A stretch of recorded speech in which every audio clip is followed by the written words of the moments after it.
Deuxième lettre de Pierre, chapitre 1, de Simon-Pierre, serviteur et apôtre de Jésus-Christ, à tous ceux qui ont reçu en partage la même foi précieuse que la nôtre, par la justice de notre Dieu et Sauveur Jésus-Christ. Que la grâce et la paix vous soient accordées de plus en plus par la connaissance de Dieu et de Jésus notre Seigneur. Sa puissance divine nous a donné tout ce qui contribue à la vie et à la piété en nous faisant connaître celui qui nous a appelés par sa propre gloire et par sa vertu. Celle-ci nous assure de grandes et précieuses promesses, afin que par elles vous deveniez participants de la nature divine, en fuyant la corruption qui existe dans le monde par la convoitise. À cause de cela même, faites tous vos efforts pour joindre à votre foi la vertu, à la vertu la connaissance, à la connaissance la maîtrise de soi, à la maîtrise de soi la persévérance, à la persévérance la piété, à la piété l'amitié fraternelle, et à l'amitié fraternelle l'amour. Car si ces choses sont en vous, et y sont avec abondance, elles ne vous laisseront pas oisifs ni stériles pour la connaissance de notre Seigneur Jésus-Christ. Mais celui en qui ces choses ne sont point est aveugle, il a la vue courte, et il a oublié la purification de ses anciens péchés. C'est pourquoi, frères, appliquez-vous d'autant plus à affermir votre vocation et votre élection, car en faisant cela, vous ne broncherez jamais. C'est ainsi, en effet, que l'entrée dans le royaume éternel de notre Seigneur et Sauveur Jésus-Christ vous sera pleinement accordée. Voilà pourquoi je prendrai soin de vous rappeler ces choses, bien que vous les sachiez et que vous soyez affermis dans la vérité présente. Et je regarde comme un devoir, aussi longtemps que je suis dans cette tente, de vous tenir en éveil par des avertissements, car je sais que je la quitterai subitement, ainsi que notre Seigneur Jésus-Christ me l'a fait connaître. Mais je ferai en sorte que, après mon départ, vous puissiez toujours vous souvenir de ces choses. Ce n'est pas, en effet, en suivant des fables habilement conçues que nous vous avons fait connaître la puissance et l'avènement de notre Seigneur Jésus-Christ, mais parce que nous avons été témoins oculaires de sa majesté.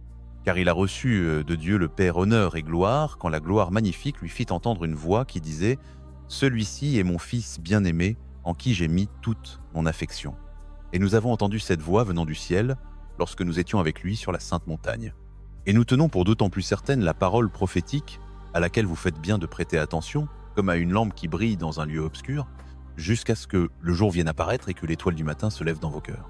Sachez avant tout qu'aucune prophétie de l'Écriture ne peut être un objet d'interprétation particulière, car ce n'est pas par une volonté humaine qu'une prophétie a jamais été apportée, mais c'est poussé par le Saint-Esprit que des hommes ont parlé de la part de Dieu.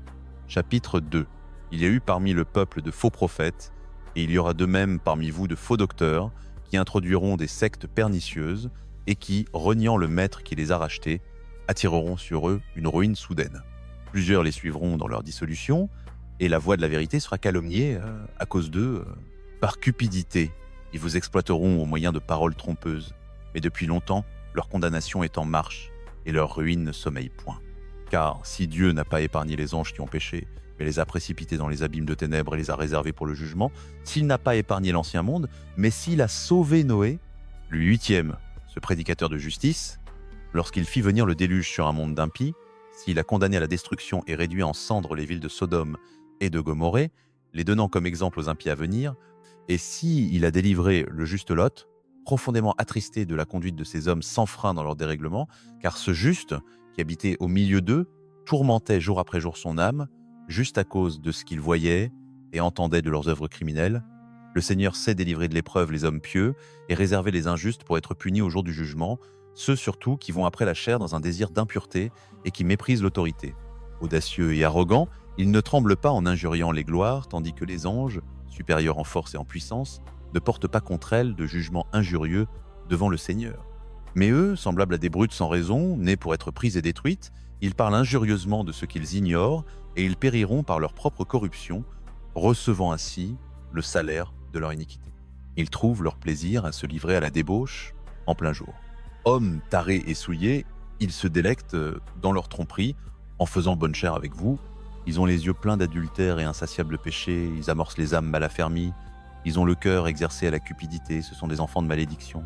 Après avoir quitté le droit chemin, ils se sont égarés en suivant la voie de Balaam, fils de Béor, qui aima le salaire de l'iniquité, mais qui fut repris pour sa transgression.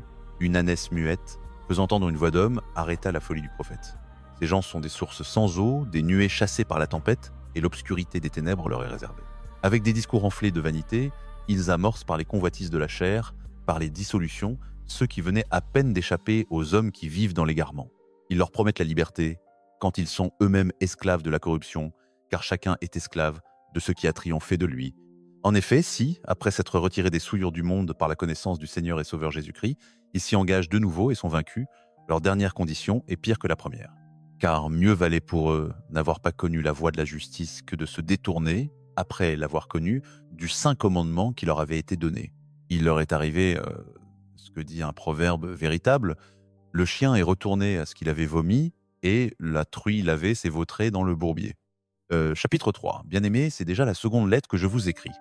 Dans l'une comme dans l'autre, je cherche à réveiller par des avertissements votre saine intelligence, afin que vous vous souveniez des choses annoncées d'avance par les saints prophètes, et du commandement du Seigneur et Sauveur enseigné par vos apôtres.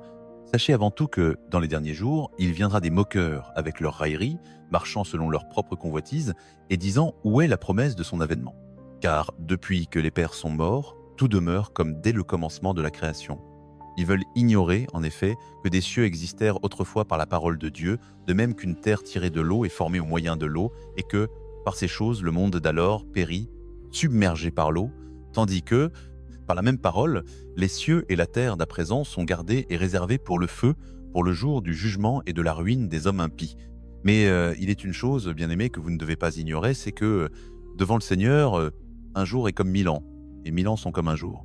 Le Seigneur ne tarde pas dans l'accomplissement de la promesse, comme quelques-uns le croient, mais il use de patience envers vous, ne voulant pas qu'aucun périsse, mais voulant que tous arrivent à la repentance. Le jour du Seigneur viendra comme un voleur. En ce jour-là, les cieux passeront avec fracas, les éléments embrasés se dissoudront, et la terre avec les œuvres qu'elle renferme sera consumée.